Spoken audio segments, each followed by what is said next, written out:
சமீபத்தில் ஒருத்தர் அவருடைய தகப்பனாருக்கு மோட்ச தீபம் ஏற்றிருக்காரு ஒரு கோவிலில்.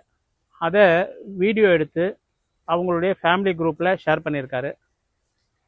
குருஜி, எங்கள் அப்பாவுக்கு மோட்ச தீபம் ஏற்றிட்டேன் அப்படின்னு சொல்லி எனக்கு அனுப்புகிறார். பாருங்களேன், இது உங்களுடைய ரொம்ப பர்சனலான விஷயம். வீட்டில் ஒருத்தர் காலமாயிட்டாங்க, அவங்களுக்காக ஒரு மோட்ச தீபம் ஏற்றுறோம் அப்படின்னா நம்ம முதல்ல வருத்தத்தில் இருப்போம். அவங்க நல்ல கதி அடையணும் அப்படிங்கிறதுக்கு பெருமானை வேண்டி நம்ம மோட்ச தீபம் ஏற்றுறோம். இதையெல்லாம் வீடியோ எடுக்கிறதையும் ஃபோட்டோ எடுக்கிறதையும் அவாய்ட் பண்ணிக்கிறது ரொம்ப ரொம்ப முக்கியம்.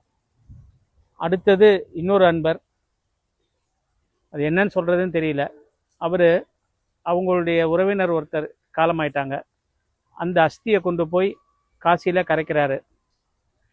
அது எல்லாத்தையுமே ஒரு வீடியோ பதிவாக எடுத்து அவங்களுடைய குடும்பத்தில் போஸ்ட் பண்ணியிருக்காரு. இதை நல்லா கவனித்து பார்க்கணும். இந்த ரெண்டு குடும்பத்திலையுமே ஒரு சின்ன விபத்து ஏற்பட்டது. அந்த விபத்துக்கான காரணம் ஆராய்கிற போது இந்த இறந்து போனவர்களுடைய திதி சம்பந்தமாகவோ அல்லது நட்சத்திர சம்பந்தமாகவோ இருந்தது. குருவா ரொம்பலாம் சொல்ல முடியாது, இதை நான் கவனித்தேன். எது கிரமமோ முறையோ அது பண்ணுறது நல்லது. உங்களுக்கு தெரியலையா, குருமார்கள்ட்ட கேளுங்க. உங்கள் குரு யாரோ அவர்கிட்ட போய் கேளுங்க, அவர் உங்களுக்கு வழி நடத்துவார். எங்ககிட்ட வரவங்களுக்கு எங்கிட்ட வந்தீங்கன்னா நானும் சொல்லித்தரேன். இதை போல விஷயங்கள் நம்முடைய பர்சனல் விஷயமா வச்சுக்கிட்டு அவங்களுடைய கதி நல்ல கதி போகணும் அவங்க அப்படின்னு வேண்டிக்கிறது தான் புத்திசாலித்தனம்.